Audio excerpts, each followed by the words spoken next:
This is Anarchast.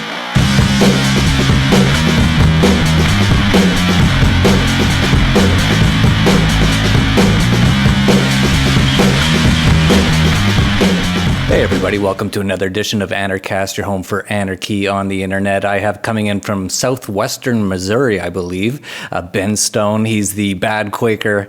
It's a great name and moniker, and we're going to get into all about how he came about that moniker, which is a great story. And he travels around on his RV, and that's where he is right now, in his RV, and that's interesting as well. And he's just in Missouri doing a wedding as a minister for a Quaker minister or something like that. It's kind of complicated, or at least I don't understand it very well. So we'll ask him all about that. But before we ask those questions, Ben, how did you become an anarchist?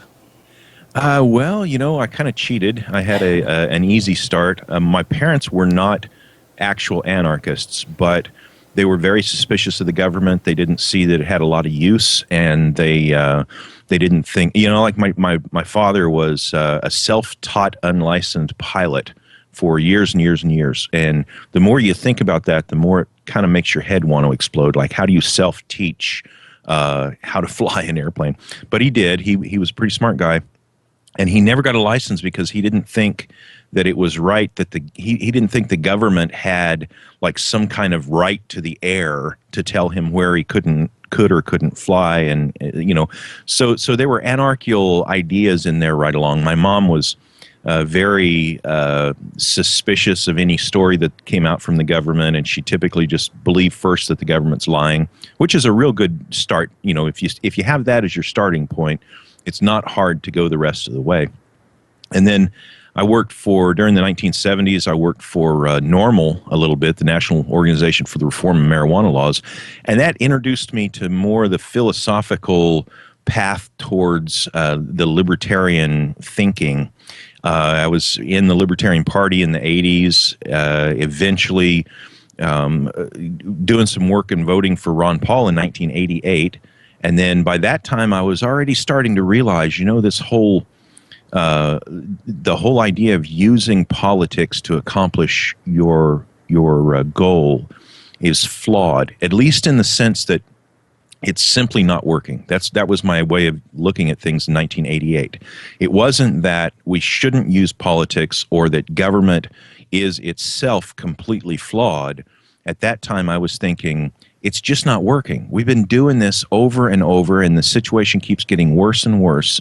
So whatever it is that the Libertarian Party and whatever it is that we've, all of us, who have wanted liberty for hundreds of years, we're not moving in the right direction. Now, my daughter, being raised under that, with somebody who thinks that way, she was pretty much a full-blown anarchist right from the beginning.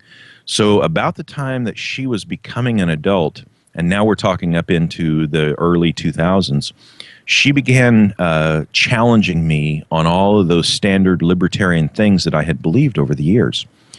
And she has a real good Socratic method that employs logic and reasoning and consistency. And as I attempted to formulate my answers to her in a logical and consistent manner, I came to the conclusion that there's no such thing as a legitimate government. The two words are exact opposite. They're like jumbo shrimp. They can't exist in the same place at the same time. It's an oxymoron. And so then I began to re-examine things, going back, reading Rothbard and some of these other things. Vete arriba. Uh-oh, were you talking to me, Jeff? No, I was just yelling at I got about 10 kids in my house right now, telling them to go upstairs and stop crying. I wasn't really yelling at them, but you can hear them. I said, get upstairs. Anyway, go ahead. I thought maybe Skype was messing with us for a minute. But no, anyway, so, as I began to re-examine these things in the early 2000s, I realized that I had already abandoned what might be called the American system, this weird democratic republic thing. I had abandoned it by 89 or so, when I realized that the system is just broken. It's not fixable. But to completely abandon government was more around the early 2000 range when I just came to the conclusion that, she's right. It's not that the system is broke. The system is designed the way that it is. The Constitution was written to give us exactly the government we've got.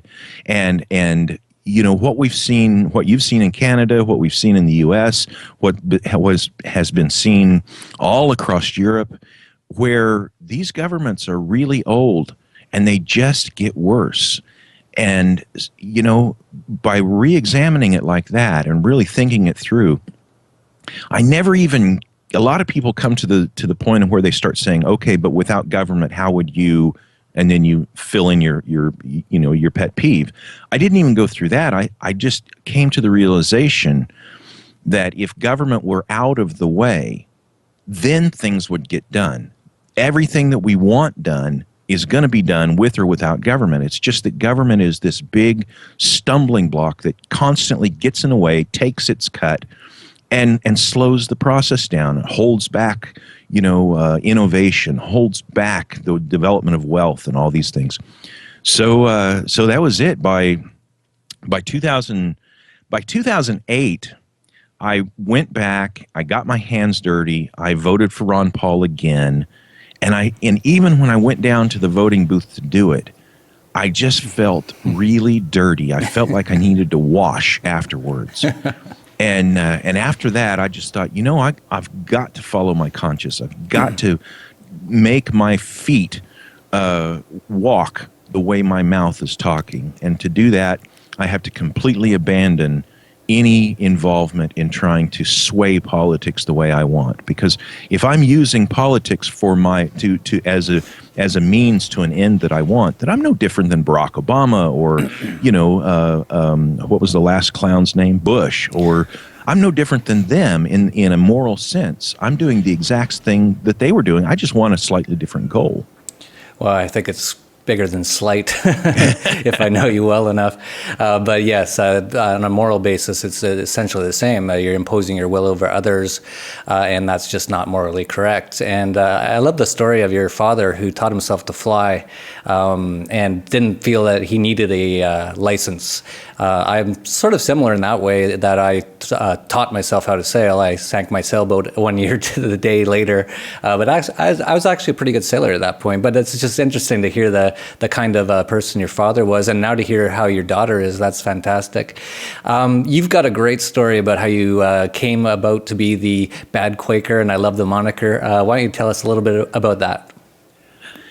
Yeah, I've always leaned toward theism, but I'm pretty skeptical about religion. I was raised in a Baptist family, and my dad went to church, my mom went to church, and they were all real, good Christians. You put all that in quotes. Yeah. But I never really felt like organized church was a good idea, or that that it really did anything, or that had any logical basis either in theology or in any kind of real. It just seemed kind of like my beliefs about the state. It seems like organized religion gets in the way of finding out what true spirituality is and how people function. And so again, by into the 80s, I had pretty much decided by the end of the 80s, about the time that I was giving up on government, I was also giving up on organized religion. Now, that's not to say that I do know, that's not to say that I know that there is a God, or I know that there isn't a God, or, those things are not definite, and we can't really put our finger on it. But by the late 80s, I had come to the conclusion that organized religion really had nothing of value to offer me. So, again, I was poking around with Rothbard, and I was reading about these crazy Quakers that he wrote about in, I can't remember, the 4-volume historical books that he wrote. But anyway, he told a story in there how the Quakers were refusing to pay their taxes, and this was late 1600s. In the colonies here in North America, the Quakers were refusing to pay their taxes because their taxes. Wait first a sec. Off, there was taxes in the 1600s, and before the U.S. even was founded, there was taxes. I didn't know that. It was local taxes, local by like this specifically was happening in Massachusetts. Okay. So it was inflicted by the governor of Massachusetts specifically to support the Puritan church. Oh. And so their taxes went to build Puritan churches and to pay Puritan ministers. And these Quakers didn't like that too much. They didn't think that was, right. And so they wouldn't pay their taxes. And the other thing is, it was the law in Massachusetts at the time that you had to attend church on Sundays. And the Quakers don't recognize one day as being different from any other day. So why is it that you should try to force me to go to your little church meeting at your little building that you're forcing me to pay for? I'm just not going to do it. So the Quakers would refuse to go to church on Sundays, and they refused to wear the specific types of clothes that the Puritans wanted them to wear. Now, I'm reading this in Rothbard, and I'm thinking, I like these guys. And so, as Rothbard tells the story, the Puritans began to punish the Quakers in various ways, stocks, putting them in stocks, whipping them, doing these different things. And at one point, this woman that wasn't wearing clothing that was approved by the Puritans, they literally stripped her naked, beat her with a whip, tied her to the back of a wagon, and paraded her around a town to show everyone, this is what happens when you don't conform. This is what happens when you don't pay your taxes, you don't go to church on Sunday, and you refuse to wear the approved clothing. And so the Quakers got together and they thought, well, what are we going to do about this? They were pacifists. I'm not a pacifist, but they were pacifists, and they thought, well, we can't fight, so what can we do? Well, you know what? Let's all go to church this coming Sunday naked. That's what they want to do to us. That's what they seem to want. Let's give it to them. And so they literally just showed up to churches in Massachusetts and started parading around in the aisles naked, walking around. Hey, how you doing? How's it going? Imagine what these, and again, this is the 1600s. Imagine what these stuffy Puritans were, how shocked they were to have naked Quakers in their church on a Sunday morning. So the more I thought about this, the more I thought, I got to check into these people. And I found out that they were the original, I was going to say women's rights, but that word or that phrase has been twisted so much. But they were the original people who brought into the Christian thinking the concept that women and men were equal. They were not, one was not the owner of the other, one was not the boss of the other. That men and women are equal, different but equal. They were very insistent upon freeing the slaves. They were abolitionists long before any other Christian organization was an abolitionist. The Quakers were abolitionists. And they were extremely active in the abolitionist movement in the 1800s.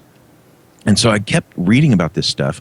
They don't have, according to Quaker thinking, I can't tell you what you have to believe about, what is God? Is there a God? What is God's nature? What is God thinking? What's God's will? What does God want for you? I don't have any special ability to tell you that, and you don't have any ability to tell me that either.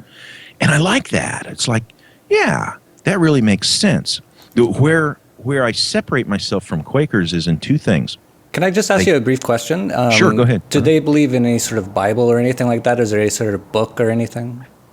One of the founders of Quaker thought actually said, steeples, I'm going to paraphrase him horribly, but steeples will fall. Your cathedrals are all going to crumble. And your books are all going to turn to dust. But truth lasts. The light of truth lasts. And it's the light of truth that is going to be here 100,000 years from now. Your buildings are not. Your books are going to be gone. So it's not necessarily that he rejected the Bible. It's just that he realized that that it was a book written by people, and it may have some really good stuff in it, but he was not going to tell somebody outright, you have to believe this. Now, in the day, you could basically get drawn and quartered or burned at the stake for saying, don't believe the Bible. But at the same time... That's what Jesus would want, right? Yeah. At the same time, yeah, he wants you burned at the stake. Jesus would love that, But, at the same time, he was saying in the words that he could in his day that I'm not going to make you, hold on to this book and say that this book is magic and you have to believe every word in this book. And the one other thing I should mention is that Quakers refuse to swear an oath. In other words, if I've used the example of the boat, for example, if I'm selling you a boat and I'm like, hey, Jeff, I got this boat for sale for $50. And your first question is, does it float? And I look at you and I say, yeah, it floats. It's a good boat. It doesn't have any holes or anything. And then if you looked at me and said, will you swear to me that it floats? I would be like, dude, I just told you it doesn't have any holes. Will saying magic words change it? If I raise my hand and do some kind of, cross my heart, hope to die, stick a needle in my eye, will you believe it now? Will touching this one book, will that put magic into the, all of a sudden I touch this book. Oh, he must be telling the truth. So, Quakers believe that swearing an oath is redundant and an insult to the intellect. And so we don't swear oaths. So I like that. Yeah, me too.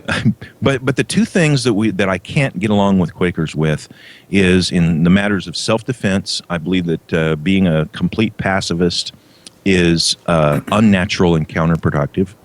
And the other area is Quakers tend to lean towards socialism, and I can't tolerate socialism. I'm very much the opposite of socialism. So in that sense, I'm not a very good Quaker. I'm actually a bad Quaker. I don't attend meetings. I'm not a socialist. I'll punch you in the nose if you try to attack me. I'm not a very good Quaker. That's great. I didn't know a lot of that stuff about Quakers, and they sound great, except for they're welcome to be pacifists. But I'm the same as you. If someone comes into my house and attacks me or my family, I'm going to do whatever I can to stop that. And the socialism, I don't know where that came from. That's odd. But other than that, they sound amazing. The reason I started using the name Bad Quaker, I think I dodged that question, I apologize, but the reason I started using that, I had been on the internet on a dozen different sites with different names. You know how you're Bugs Bunny over here and you're Donald Duck someplace else or whatever, And so I was all over the internet with different names and posting different things in different forums and trying to mostly I was going on right-wing leaning forums and trying to evangelize there, and I had a pretty good crowd of people who that liked what I had to say, but at some point, a friend at the time said, "Look, you're basically by going on other people's forums, you're building their business model. You're improving their business model. You're helping their." You're selling their product, but you're not building anything for yourself. And by having essentially fake identities on all these different forums, it takes away a certain amount of the legitimacy of the radical message that you've got. You've got such a radical message that if you're unwilling to say who you are, it takes away a certain amount of the legitimacy of your message. And I thought, he's right. This is a real good point. I should be building my own product. I should be working for myself, not making other people's forums and so forth better. And I should be honest about who I am. And so I decided to, even though I use the Bad Quaker, trademark, so to speak, or not really I'm not an IP person, but even though I use the name Bad Quaker, it's very obvious what my real name is. I put it out there everywhere. I introduce myself with my real name on every podcast. So I want people to know that this is a genuine person. This is a real live person. And this is my life. This is not just a theory. This is, we're actually doing everything we can to live the things that we believe, my wife and I. Yeah, it's great. I saw you at PorkFest in July, and actually was sitting right there beside you. I don't know if you put it live. I never heard it or anything, but we did an interview in your RV, and you've got a little studio set up there. Really great quality. Your sound quality is amazing, and actually, your friend there has been helping me with my sound quality issues, which I'm working on right now.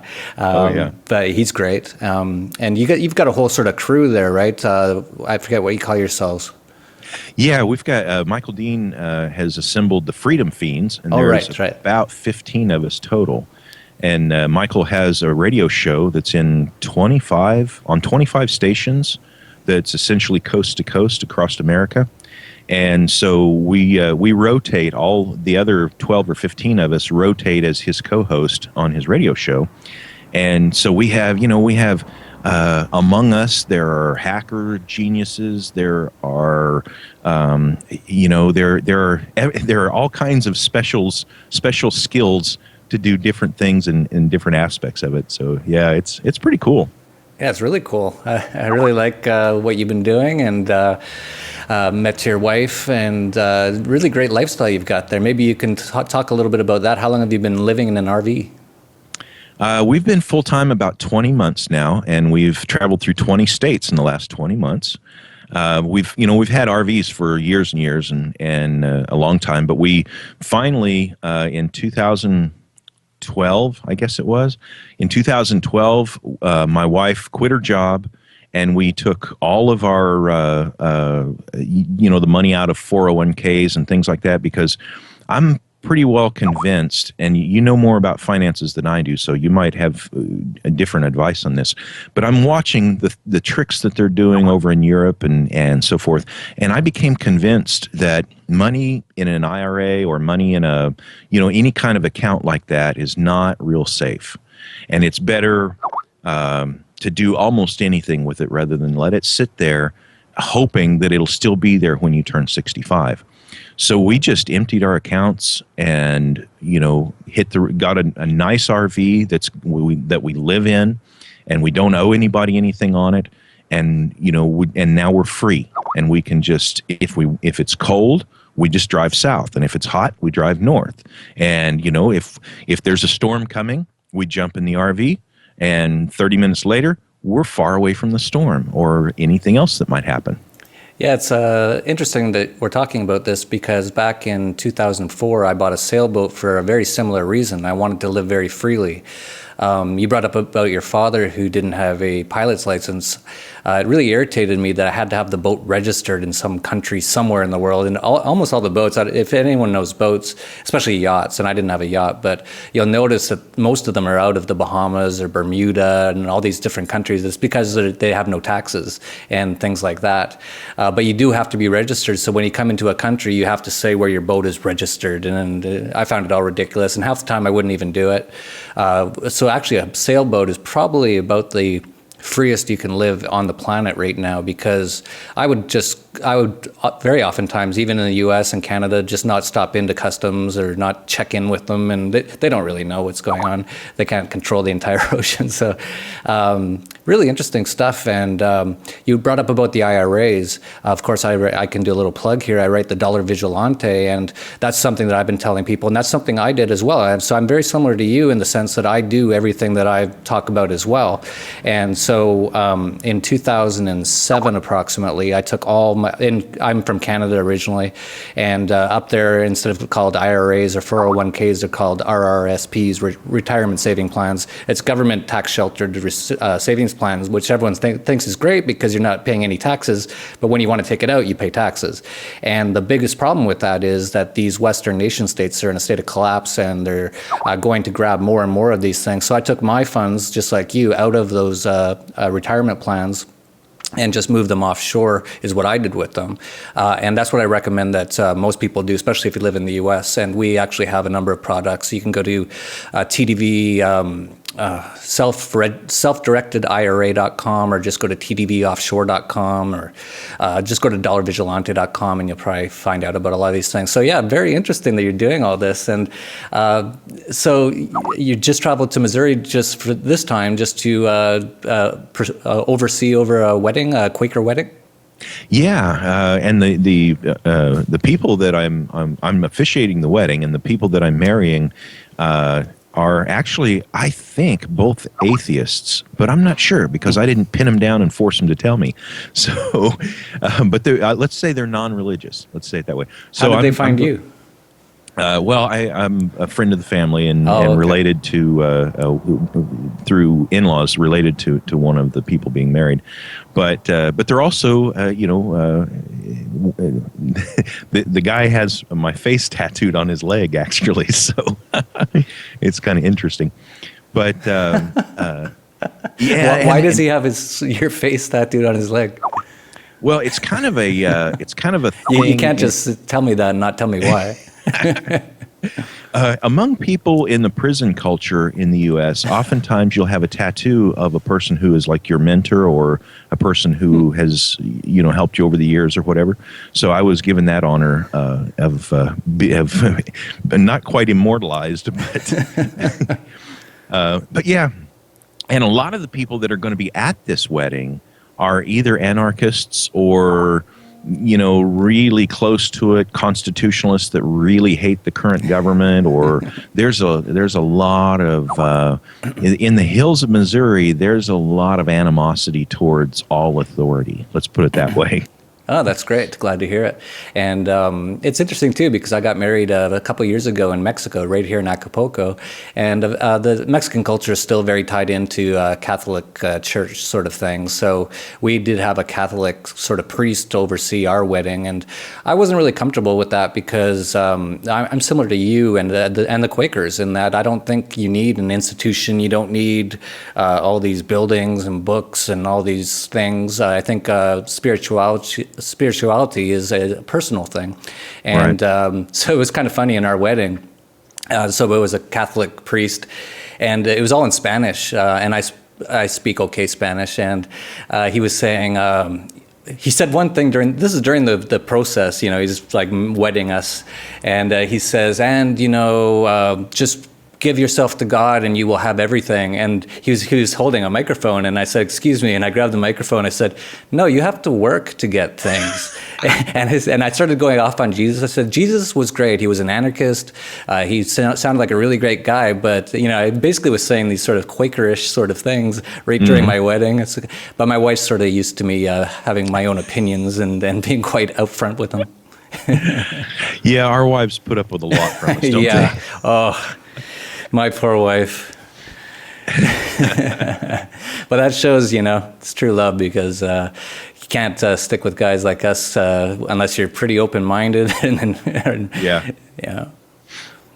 My wife tolerates a lot. She's great. So she's okay with the whole traveling around in our RV thing? Was that your idea or a mutual idea? Yeah, it was a mutual thing.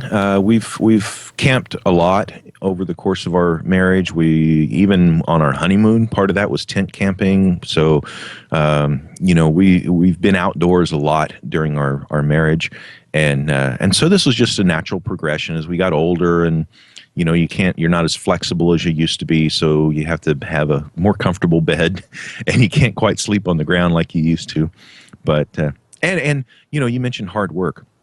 And I think sometimes I think when we get to some event like Pork Fest and people see, this is a really nice RV that we have. It's very expensive and very beautiful. And people see that and they think, oh, well, he's raking in the dollars from talking on the radio or whatever. But this is, this is paid for by years and years of work. It's not paid for by, any get-rich-quick scheme or any, anything like that. This is literally we are able to retire now and travel and do the things we're doing because we worked for years and years and years to get to that point. Yeah, no, it's a good point to bring up. So you're such an interesting guy. You talk about so many things, and I know there's a lot of things. I can't remember. We talked about something in Pork Fest that you were really into. There was some aspect of what you talk about. Do you remember what we were talking about? There was just something that was on your mind at that time, and it was really interesting. Maybe it's gone now. It could have been my one of the things I emphasize is to just understand the difference. and whenever I tell somebody this, I always have to give the disclaimer. We have we have a series of stumbling blocks in the English language where one word can mean three or four things, and three or four words mean the same thing. And then we have some things that the current words that we have just don't describe very well. And so I was looking at government and thinking about government and trying to analyze what this thing really is and its depths and everything. And I found that the English words that we use to describe government and all of the apparatus of it don't really suit the bill. They leave out some really important things. So I started making a differentiation between the word government and the word state. And Tolkien said you should never capitalize the G in government because it's not a person. It's not a person. It doesn't deserve being capitalized. Of course, Tolkien was also an anarchist. And so I want to honor him. He's much better with English than I could ever hope to be. But, and a million other languages he just created. Yeah. Amazing guy. So I never capitalized the G in government, and I try to never address government like it's a person. I fail at that sometimes in my language, but that's my attempt. I want to view government as being all those people that do stuff, that wear their black robes or their shiny badges or their funny little costumes, and they like to have titles of authority, and they want us to behave in a certain manner. We have to stand up when they come in the room, sit down when they say sit down. We have to do exactly what they say because somehow they have this magical authority that comes from this government. And then I think there's another thing that is completely separate from that, and that is the mythology or the religion or the belief system that makes people think that's legitimate. We don't really have a name for that mythology. We have, if we were talking about Greek mythology and Zeus, and there's words to describe that. If we were talking about Christianity and the belief that there's a God and that Jesus, any of that kind of thing, there's a word for it. In Christianity, we could be talking about Islam, and there's a word for it. Hinduism, there's a word for it, but there's not a good word to describe this mythology and this belief system that makes people believe that somehow one group of people deserve or have the right some way to own and control the rest of us and make up laws and force us to behave according to their laws. There's not a word for it. It's not, governmentology or something like that. So I started using the word the state, and I started capitalizing it to be that personal thing that we imagine gives government the authority to do these things. So literally, if I was referring to Zeus, I would capitalize the Z in Zeus, because it's not that he's real, but he is the thing that people believe in that gave authority for Greeks to do the things that they did back in the day. So I capitalize the S in state, and I say state is that religion. It's the head of that religion. It's the top of the religion that gives people the belief system that allows them to behave the way they do with government. Status. Yeah. Interesting stuff. Well, I tried to keep these shorter, but I could talk to you for hours. But everyone has ADD nowadays, so I don't do the 3-hour Stefan Molyneux videos. But you're in an RV, and I just want to mention, I'm just about to announce I'm going to have what's going to be by far the coolest and best anarchist conference or festival or slash festival here in Acapulco called Anarchapulco in end of February or early March. I'm just about to announce the dates. We're just figuring out the final details right now. So if you ever feel like swinging down here, you're definitely welcome. And I'd love to see you down here in the RV. And so why don't we finish by letting people know where they can get more information on the Bad Quaker. Okay. I'm at two ways you can hear about me. I'm at badquaker.com. That's just BADQUAKER.com. And my podcasts are posted there, and there's also some other things that we do. You can follow along there. And also, I'm a co-host on the Freedom Fiends radio show, and that's at Freedom Fiends, FreedomFeens.com. And we're on the radio in about 25 different cities in the U.S., and we've got a Saturday daytime Saturday live show, a Sunday daytime live show, and then nighttime shows that are live every day of the week except Thursday night, Friday morning. There's no show that morning. Well, there's a show, but it's a repeat. So we do a live show 6 days a week. I'm only on the Saturday one because the weekday one is in the middle of the night, and I'm old and lazy. But I do the weekend show on occasion. So that's it. It's badquaker.com or freedomfiends.com. Great. And yeah, go ahead. This idea of having a conference in Mexico in February is genius. Thank you, Jeff. Finally, I have nothing against the folks in New Hampshire. I love those people up there, but they have a thing in February, and it's like, and I went to one of them, and it's like, I don't want to be in New Hampshire in February. There was literally a foot of snow falling while we were there. I don't like that. I don't want to be there. I want to be in Acapulco. Yeah, I've turned down invites to Liberty Forum in February in New Hampshire twice now for that exact reason. I go to the Pork Fest. That's fine. It's in July. So if anyone's interested in that, it's just anarchapulco.com, and we'll put the links down to that. But down below, it's going to be a ton of great people. I'm going to be saying a lot about that in the future. I'm just about to announce that I'm super excited about it, and I hope you can make it down, Ben. And so that's it for Anarchast, your home for anarchy on the internet. Peace, love, and anarchy. This is Anarchast.